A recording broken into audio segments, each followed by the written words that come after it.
Hello friends, welcome back to my channel. तो friends, आज की जो वीडियो है, इस वीडियो में हम लोग पढ़ेंगे जीके जीएस के कुछ इम्पोर्टेंट क्वेश्चन। जी हाँ दोस्तों, अगर आप बिहार शिक्षक भर्ती की तैयारी कर रहे हैं तो उसके लिए हम जो है कि इस वीडियो में जीके जीएस का जो आपका भारतीय राष्ट्रीय आंदोलन हुए हैं उसके कुछ इम्पोर्टेंट क्वेश्चन को हमने इस वीडियो में लिया है। क्योंकि हमने टीआरई 1 और टीआरई 2 को जब एनालिसिस किया तो हमने वहाँ पर देखा कि बहुत सारे क्वेश्चन जो है कि आपके भारतीय राष्ट्रीय आंदोलन से टीआरई 1 और टीआरई 2 में आए हुए हैं। तो हम उन सभी को देखते हुए कुछ इम्पोर्टेंट क्वेश्चन आपके लिए लाए हैं। तो फ्रेंड्स, अगर आप बिहार शिक्षक भर्ती 3.0 की तैयारी कर रहे हैं तो इस वीडियो को शुरू से लास्ट तक जरूर देखिएगा। चलिए फ्रेंड्स, हम वीडियो को स्टार्ट करते हैं। तो पहला क्वेश्चन आपके सामने है कि काकोरी कांड कब हुआ था? 8 अगस्त 1924 को, कि 9 अगस्त 1925 को, कि 10 मई 1926 को, कि 20 अगस्त 1925 को। तो इसका देखिए जो सही आंसर आपका हो जाएगा वह आपका हो जाएगा कि 9 अगस्त 1925 को। जी हाँ दोस्तों, जो काकोरी कांड हुआ था या 9 अगस्त 1925 को हुआ था। तो इसका ऑप्शन नंबर जो बी है वह आपका सही हो जाएगा। चलिए अगला क्वेश्चन देखते हैं। अगला क्वेश्चन आपका है कि काकोरी कांड में किसे फांसी दी गई थी? जी हाँ दोस्तों, यही क्वेश्चन आपका पूछा गया है कि जो काकोरी कांड आपका हुआ था उसमें किसको फांसी दे दी गई थी? भगत सिंह को, कि मदन लाल धिंगरा को, कि सुरेंद्र सेन को, कि राजेंद्र लाहिड़ी को। तो इसमें जो सही ऑप्शन आपका हो जाएगा वह ऑप्शन नंबर डी हो जाएगा। राजेंद्र लाहिड़ी को जो है कि इसमें फांसी दे दी गई थी। काकोरी कांड में जो है इनको फांसी दे दी गई थी। तो इस ऑप्शन नंबर जो डी है आपका यह सही हो जाएगा। और काकोरी कांड में जो है कि शामिल कौन कौन से लोग थे, चलिए हम बता देते हैं। तो इसमें शामिल थे राम प्रसाद बिस्मिल, अशफाक उल्ला खां भी शामिल थे, रोशन लाल भी शामिल थे, राजेंद्र लाहिड़ी भी शामिल थे। तो इन पर जो है कि इन चारों लोगों को इन पर पहले मुकदमा चला और इनको जो है कि फांसी दे दी गई। और इसमें जो है कि यह सिर्फ 4 ही लोग नहीं शामिल थे, बहुत से लोग शामिल थे, लेकिन मेन रूप से यह 4 लोग थे। तो इनको सबसे पहले जो है कि फांसी दे दी गई थी। तो इस चीज़ को आप ध्यान रखिएगा। चलिए अगला क्वेश्चन देखते हैं। अगला क्वेश्चन आपका है कि स्वराज दल की स्थापना किसने की थी? चित्तरंजन दास ने की थी, जवाहरलाल नेहरू ने की थी, मदन मोहन मालवीय ने की थी, कि सुभाष चंद्र बोस ने की थी? तो देखिए जो स्वराज दल की स्थापना हुआ था वह मार्च जो है कि 1923 ईस्वी में हुआ था। और इसकी स्थापना जो है वह चित्तरंजन दास और मोतीलाल नेहरू ने मिल करके इलाहाबाद में एक सम्मेलन में किया था। तो कौन कौन किए थे इसमें? जो है कि मोतीलाल नेहरू ने और चित्तरंजन दास ने किया था। तो इसका ऑप्शन नंबर ए जो है वह सही हो जाएगा। जो आपके मोतीलाल नेहरू थे वह जवाहरलाल नेहरू के पिताजी थे। तो इस चीज़ को भी आप ध्यान रखिएगा। चलिए अगला क्वेश्चन देखते हैं। अगला क्वेश्चन आपके सामने है कि साइमन कमीशन में कितने सदस्य थे? 5 सदस्य थे, 7 सदस्य थे, 10 सदस्य थे, कि 15 सदस्य थे? तो देखिए जो साइमन कमीशन था उसमें आपके जो सदस्य थे वह 7 सदस्य थे। जी हाँ दोस्तों, साइमन कमीशन को जो है में 7 सदस्य थे। इसको जो है कि वाइट मैन कमीशन भी कहा जाता था, क्योंकि इसमें जो है कि सभी अंग्रेज सदस्य थे, तो इसलिए इसको वाइट मैन कमीशन भी कहते हैं। और जो है कि साइमन कमीशन की जो रिपोर्ट आई थी वह मई 1930 में प्रकाशित हुई थी। और यह इसमें जो है कि प्रांतीय स्वायत्तता की स्थापना, अल्पसंख्यकों के लिए गवर्नर जनरल और गवर्नरों के विशेष अधिकार के वगैरह की बात की गई थी।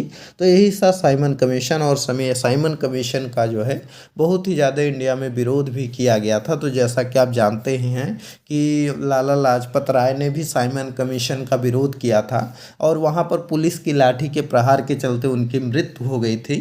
तो इस चीज़ को आप ध्यान रखिएगा। चलिए अगला क्वेश्चन देखते हैं। अगला क्वेश्चन आपका है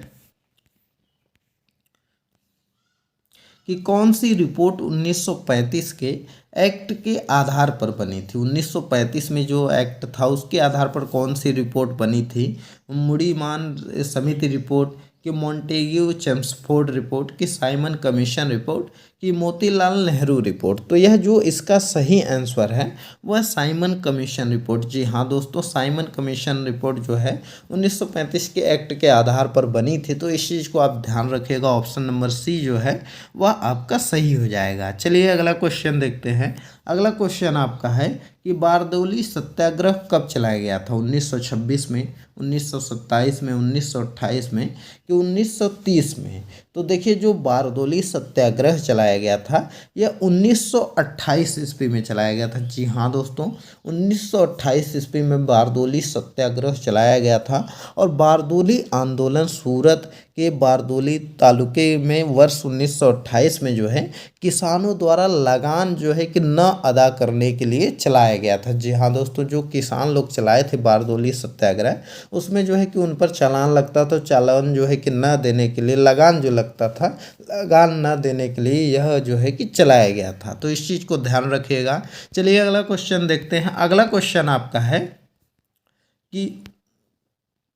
कि बिहार, यहाँ पर है, बारदौली किसान सत्याग्रह का नेतृत्व किसने किया था? यह चीज़ पूछा गया है इसमें। महात्मा गांधी ने किया था, वल्लभ भाई पटेल ने किया था, जवाहरलाल नेहरू ने किया था, कि मोहनलाल पाल ने किया था? तो यहाँ पर जो इसका सही आंसर हो जाएगा वह आपका हो जाएगा वल्लभ भाई पटेल ने किया था। जी हाँ दोस्तों, जो आपका यह गुजरात में हुआ था बारदौली सत्याग्रह, और इसका जो नेतृत्व है वह वल्लभ भाई पटेल ने किया था। तो इस चीज़ को ध्यान दीजिएगा।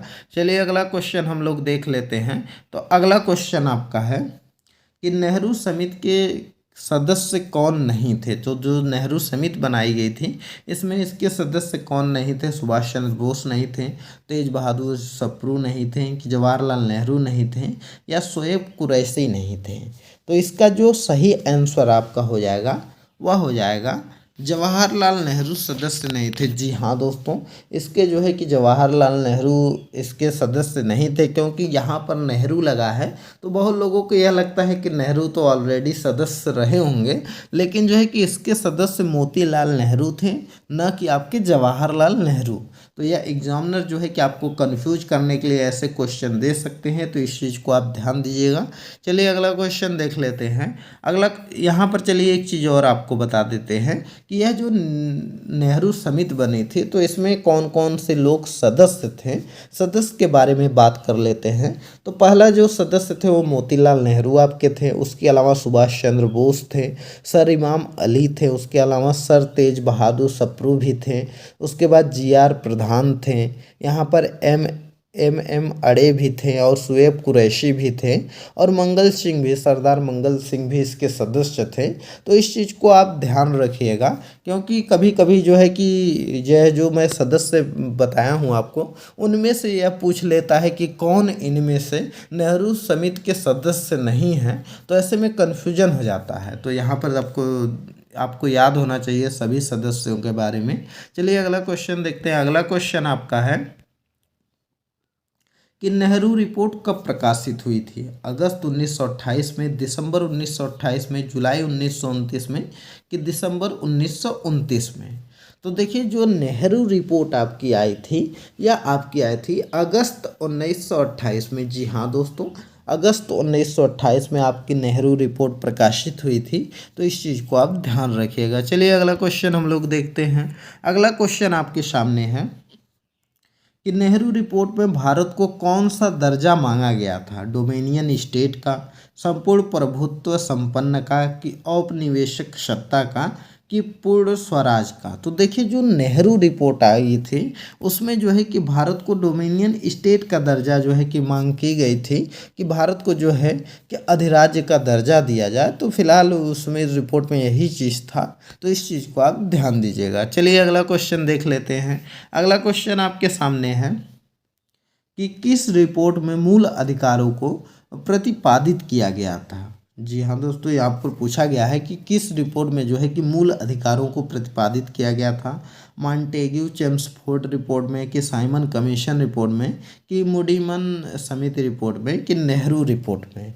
तो इसका देखिए जो सही आंसर हो जाएगा वह हो जाएगा नेहरू रिपोर्ट में। जी हाँ दोस्तों, नेहरू रिपोर्ट में जो है कि मूल अधिकारों को प्रतिपादित किया गया था। तो इस चीज़ को आप ध्यान दीजिएगा, नेहरू रिपोर्ट में ही नागरिकता को भी परिभाषित करते हुए उसके मूल अधिकारों का प्रतिपादन किया गया था। तो इसलिए इस क्वेश्चन को आप जरूर याद रखिएगा दोस्तों। जो नेहरू रिपोर्ट है आपकी, यह बहुत ही इम्पोर्टेंट है। इससे जो है कि ज़्यादातर एग्जाम में क्वेश्चन बन जाते हैं, तो आप नेहरू रिपोर्ट को बहुत ही अच्छे से पढ़ लीजिएगा। चलिए अगला क्वेश्चन देखते हैं। अगला क्वेश्चन आपका है कि 14 सूत्री योजना किसने पेश किया था? मोतीलाल नेहरू ने, महात्मा गांधी ने, तेज बहादुर स्प्रू ने, कि मोहम्मद अली जिन्ना ने। तो देखिए जो 14 सूत्री योजना जो है कि पेश किया था वह मोहम्मद अली जिन्ना ने पेश किया था। जी हाँ दोस्तों, मोहम्मद अली जिन्ना ने जो है 14 सूत्री योजना जो है यह दिसंबर 1929 में पेश किया था। तो इस डेट को भी याद रखिएगा, कब किया था? दिसंबर में किया था, और जो है कि आपका 1929 में किया था। तो इस चीज़ को भी ध्यान रखिएगा। चलिए अगला क्वेश्चन देखते हैं। अगला क्वेश्चन आपका है कि कांग्रेस के किस अधिवेशन में पूर्ण स्वराज को लक्ष्य घोषित करने के लिए प्रस्ताव पारित किया गया था? तो वह अधिवेशन कौन सा था जिसमें कि पूर्ण स्वराज की मांग की गई थी? कोलकाता था, लाहौर था, बनारस था, कि कराची था? तो देखिए जब जो है कि पूर्ण स्वराज की मांग की गई थी तो वह आपका जो है कि लाहौर अधिवेशन था। लाहौर में वह अधिवेशन हुआ था और उसमें ही यह बात कही गई थी कि जो है कि पूर्ण स्वराज की बात जो है लक्ष्य घोषित किया गया था। तो यह चीज़ आप याद रखिएगा। चलिए अगला क्वेश्चन देखते हैं। अगला क्वेश्चन आपके सामने है कि कांग्रेस का लाहौर अधिवेशन का अध्यक्ष कौन था? कांग्रेस का जो लाहौर में अधिवेशन हुआ था उसका अध्यक्ष कौन था? जवाहरलाल नेहरू थे, वल्लभ भाई पटेल थे, अबुल कलाम आज़ाद थे, कि लाला लाजपत राय थे?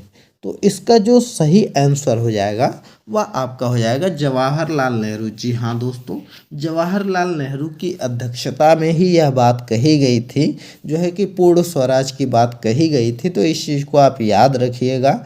और यह जो है कि आपका कहाँ हुआ था? लाहौर में अधिवेशन हुआ था और 1929 में हुआ था। तो चलिए अगला क्वेश्चन देखते हैं। अगला क्वेश्चन आपका है प्रथम स्वतंत्रता दिवस कब मनाया गया था? 1920 में, 1929 में, 1930 में, कि 1942 में? तो देखिए जो प्रथम स्वतंत्रता दिवस मनाया गया था यह आपका 1930 में मनाया गया था। जी हाँ दोस्तों, 1930 में प्रथम स्वतंत्रता दिवस मनाया गया था। तो इस चीज़ को आप ध्यान रखिएगा। चलिए अगला क्वेश्चन हम लोग देख लेते हैं। अगला क्वेश्चन आपके सामने है कि महात्मा गांधी की दांडी यात्रा कब प्रारंभ हुई थी? 5 मार्च को, 12 मार्च को, 6 अप्रैल को, कि 10 मई को? तो गांधी जी की जो दांडी मार्च यात्रा है यह आपका शुरू हुआ था 12 मार्च को। जी हाँ दोस्तों, 12 मार्च को गांधी जी की दांडी यात्रा शुरू हुई थी। तो इस चीज़ को आप याद रखिएगा। और यह जो है कि यह आपका 6 अप्रैल को गांधी जी की दांडी यात्रा ख़त्म की थी, हो गई थी। यह लगभग जो है कि 78 या 80 दिन यात्रा चली थी और जो है कि 12 मार्च 1930 को प्रारंभ हुई थी। चलिए अगला क्वेश्चन हम लोग देखते हैं। अगला क्वेश्चन आपका है कि गांधी जी ने नमक कानून कब तोड़ा था? 12 मार्च को, 18 मार्च को, 30 मार्च को, कि 6 अप्रैल को? तो देखिए जो गांधी जी ने नमक कानून तोड़ा था यह आपका 6 अप्रैल को तोड़ा था। जी हाँ दोस्तों, 12 मार्च को जो है कि दांडी यात्रा शुरू की थी गांधी जी ने, और 6 अप्रैल को जो है कि यह यात्रा ख़त्म हुई थी। और उस दिन जो है कि गांधी जी ने नमक कानून को तोड़ा था। तो इस चीज़ को आप याद रखिएगा। चलिए अगला क्वेश्चन हम लोग देख लेते हैं। अगला क्वेश्चन आपका है कि प्रथम गोलमेज सम्मेलन कब प्रारंभ हुआ था? 12 नवंबर 1930 को, कि 6 दिसंबर 1930 को, कि 12 दिसंबर 1931 को, कि इनमें से कोई नहीं? तो देखिए जो प्रथम गोलमेज सम्मेलन शुरू हुआ था यह आपका हुआ था 12 नवंबर 1930 को। जी हाँ दोस्तों, प्रथम गोलमेज सम्मेलन जो है वह 12 नवंबर 1930 को प्रारंभ हुआ था। तो इस चीज़ को आप याद रखिएगा। गोलमेज सम्मेलन जो तीनों आपके हुए हैं 1930, 1931, 1932, यह तीनों गोलमेज सम्मेलन बहुत ही इंपॉर्टेंट हैं। इससे क्वेश्चन बहुत ही ज़्यादा एग्जाम में आते हैं। तो गोलमेज सम्मेलन को आप अच्छे से ज़रूर पढ़ लीजिएगा। चलिए अगला क्वेश्चन हम लोग देख लेते हैं। तो अगला क्वेश्चन आपका है कि गांधी इरविन समझौता कब हुआ था। 5 मार्च 1931 को हुआ था कि 23 मार्च 1931 को हुआ था कि 6 अप्रैल 1931 को हुआ था कि 22 अप्रैल 1931 को हुआ था। तो गांधी इरविन जो समझौता हुआ था आपका, यह 5 मार्च 1931 ईस्वी को हुआ था। जी हाँ दोस्तों, गांधी इरविन समझौता 5 मार्च 1931 को हुआ था। और इसी समझौते के बाद जो है कि गांधी जी ने यह डिसाइड किया था कि हम जो द्वितीय गोलमेज सम्मेलन है उसमें भाग लेंगे, और वहाँ पर गांधी जी जो है कि कांग्रेस की तरफ से प्रतिनिधि बनकर द्वितीय गोलमेज सम्मेलन में भाग लेने के लिए जाते हैं। और इसमें जो है कि कुछ शर्त जो इरविन था उसने माना, और कुछ शर्तों को जो है कि गांधी जी ने माना, और उसके बाद यह समझौता हुआ था। चलिए अगला क्वेश्चन हम लोग देख लेते हैं। अगला क्वेश्चन आपका है कि द्वितीय गोलमेज सम्मेलन कब हुआ था। 1 नवंबर से 26 दिसंबर 1930, 5 अप्रैल से 26 से जो है कि 1931, 7 सितंबर से 1 दिसंबर 1931 कि 3 मार्च से 16 अप्रैल 1932। तो देखिए जो द्वितीय गोलमेज सम्मेलन 1931 में हुआ था, तो यह जो है कि आपका 30 वाला भी पहले ही कट जाएगा और 32 वाला भी पहले ही कट जाएगा। अब यहाँ पर आपके सामने दो तिथि बचती है कि 5 अप्रैल से जो है कि 26 मई 1931 में हुआ था कि 7 सितंबर से 1 दिसंबर 1931 के बीच हुआ था। तो देखिए जो गोलमेज सम्मेलन द्वितीय वाला हुआ था वह आपका हुआ था 7 सितंबर से 1 दिसंबर 1931 के बीच हुआ था। जी हाँ दोस्तों, 7 सितंबर से 1 दिसंबर 1931 के बीच में जो है कि द्वितीय गोलमेज सम्मेलन हुआ था। तो इस चीज़ को आप याद रखिएगा। तो फ्रेंड्स, यह कुछ इम्पोर्टेंट क्वेश्चन थे जो कि आपके भारतीय राष्ट्रीय आंदोलन से हमने लिया था, और यह पार्ट 1 था। हम जो है कि आगे भी 5-6 पार्ट में लाएंगे, और पूरा जितना भी भारतीय राष्ट्रीय आंदोलन के क्वेश्चन आपके बनते हैं सभी क्वेश्चन को कवर करेंगे। तो फ्रेंड्स, अगर आप बिहार शिक्षक भर्ती की तैयारी कर रहे हैं या कोई भी वनडे एग्ज़ाम की तैयारी कर रहे हैं जिसमें कि स्पेशली जीएस आता है, तो आप हमारे चैनल को ज़रूर सब्सक्राइब कर लीजिए, क्योंकि यह जो क्वेश्चन मैं आपको लाऊंगा वीडियो में वह सभी आपके प्रीवियस ईयर में जो क्वेश्चन आए हैं वह रहेंगे, और साथ ही उसी के आधार पर बनाए हुए क्वेश्चन रहेंगे। तो अगर आप इन वीडियो के माध्यम से इन सभी क्वेश्चन को तैयार कर लेते हैं तो जीएस में आपको कोई भी प्रॉब्लम नहीं होगी। तो आप ज़रूर जो है कि हमारे चैनल को सब्सक्राइब कर लीजिए। वीडियो पसंद आती है तो वीडियो को लाइक कर दीजिए, ज़्यादा से ज़्यादा शेयर कर दीजिए, और चैनल पर नए हैं तो चैनल को ज़रूर जो है कि सब्सक्राइब करिए। चलिए मिलते हैं अगली एक नई वीडियो में एक नए टॉपिक के साथ। तब तक के लिए बाय बाय।